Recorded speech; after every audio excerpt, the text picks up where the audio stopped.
de lembrar a questão das motos. A questão das motos definitivamente está estado pandêmica nas Américas, de todas as regiões que a gente tem da Organização Mundial da Saúde. Região das Américas é a única que teve um crescimento. Teve umas que estabilizaram e outras até baixaram. A única que continua grave é a região das Américas. O que está acontecendo aqui no Brasil está acontecendo nos países, principalmente América Latina, de maneira geral. Essa pandemia que tem acontecido com a questão dos acidentes com motos, né? Aqui, a gente no Brasil foi cerca de 30% o percentual, né, de motociclistas, e essas proporções que a gente vê aqui se mantiveram praticamente as mesmas nos anos seguintes a esse relatório, pelos dados que a gente vê no SUS. Como disse, assim, essa grande preocupação que não é só do Brasil, é das Américas de maneira geral, mas ver como ela é grave no Brasil e quanto ela é grave, particularmente na região Nordeste, na região Norte e Centro-Oeste do país, que estão destacadas aqui. A gente vê nesses gráficos aqui do próprio DataSUS, aliás, recomendo muito, ao invés do pessoal pegar muitos dados intermediários, dados do DataSUS, que é o que a gente considera o mais seguro para trabalhar. Demoram para sair? Demora, exatamente pelo esmero que o pessoal tem em passar o dado depois de ter fechado várias vezes. E computado com todos os estados, com o município. É um trabalho hercúleo que a gente reconhece feito pelo Ministério da Saúde. E são os mais seguros, se vocês forem direto nesses tableaus que ele tem lá, o pessoal às vezes pega o dado com a imprensa, dado de PowerPoint de não sei quem, da apresentação, direto aqui nesse dado que eu já estou passando aqui, nessas fontes aqui, e veja que a tendência que a gente estava tendo lá no gráfico de cima, de queda geral para o trânsito, que a questão com a moto, como ela é bem mais grave nesse gráfico mais abaixo, né? A gente teve quase 60% das internações do SUS aqui no Brasil relacionadas a motos, com um aumento de 300% que teve de 2000 para 2015 no levantamento que a gente tinha feito, né? Para ser uma informação sobre os fatores de risco ditos emergentes aqui, que eu faço um toque bem rápido aqui, os outros são mais conhecidos, cinto de segurança, mecanismos de retenção para criança, entre outros, né? Mas eu queria fazer uma ênfase específica aqui nesses emergentes aqui. Esse primeiro de direção distraída, né? Especial de falar e digitar em smartphones aqui, e direção sobre efeitos e substâncias psicoativas que não o álcool. Primeiro, sobre esse ponto, a gente alertaria pelo seguinte, pelo o largo uso que tem sido feito, principalmente por segmentos mais jovens, que são os que mais utilizam e são as maiores vítimas, e tem se notado que vem crescendo o uso de celulares, não só entre motoristas, mas entre motociclistas, que estão usando mais celular e não apenas falando, estão digitando mais ao celular enquanto conduzem. Um retrato bastante da precarização do trabalho. A gente está lendo principalmente o pessoal que tem que trabalhar com entregas, com iFood, tudo da vida, que isso implica nesse risco a mais.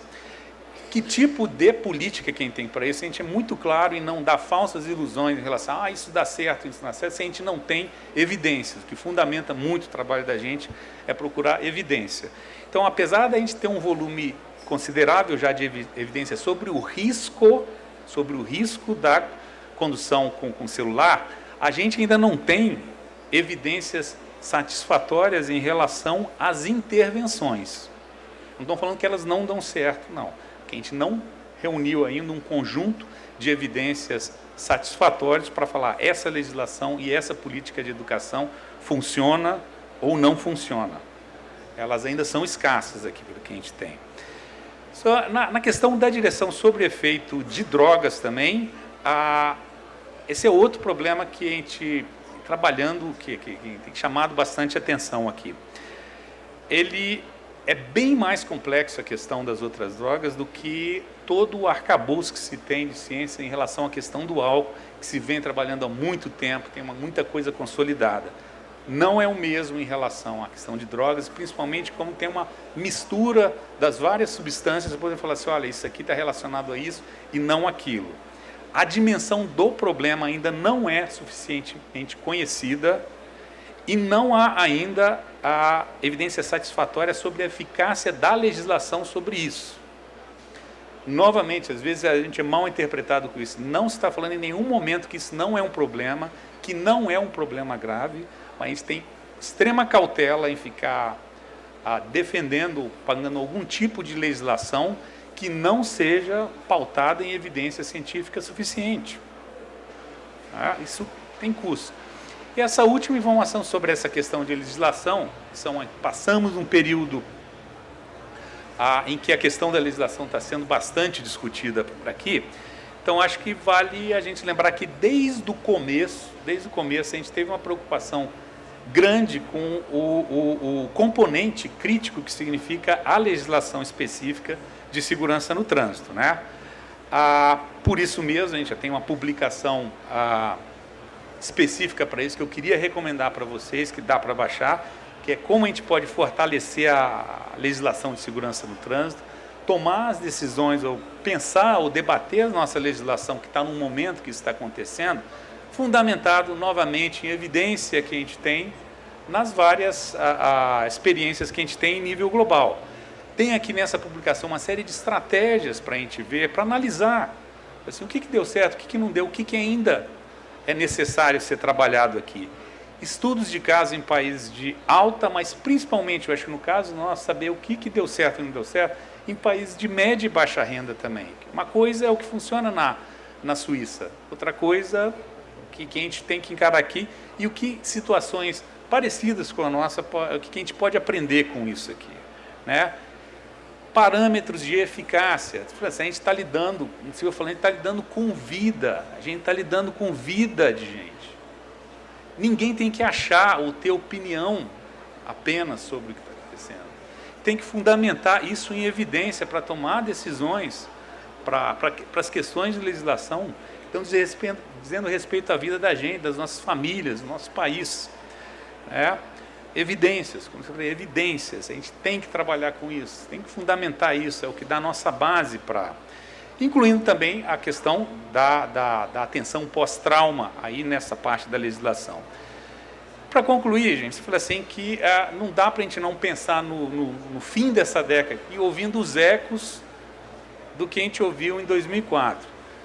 Lembro bem da época, em 2004, com os colegas da Suécia, colocando aqui, falou assim, quantos mortes que a gente vai ter no trânsito, no país assim, eles colocaram muito claramente isso, que lembra assim, cada país vai ter um número de mortes e feridos que tiver disposto a aceitar,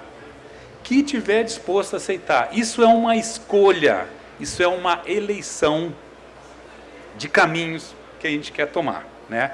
Espero que a gente seja bem iluminado nas escolhas, nas eleições, no caminho que a gente tome aqui. E eu queria só despedir de vocês aqui, deixando um convite para o fim da década de ação que vai ser em Estocolmo, para se pensar daqui para frente o que a gente se faz. Muito obrigado, Evilson. Muito obrigado, Victor Pavarino. Muito obrigado, Silva Lisboa.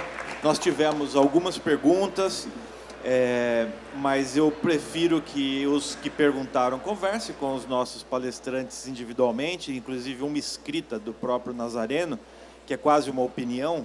Então, que você dê sua opinião pessoalmente a ela e não façamos de maneira pública, mesmo porque nós temos 2 lançamentos que estão esperando o término do nosso painel para começar. Agradeço muito, gostaria de pedir que o Branco viesse à frente e entregasse, por gentileza, os certificados de participação. Belíssimas palestras,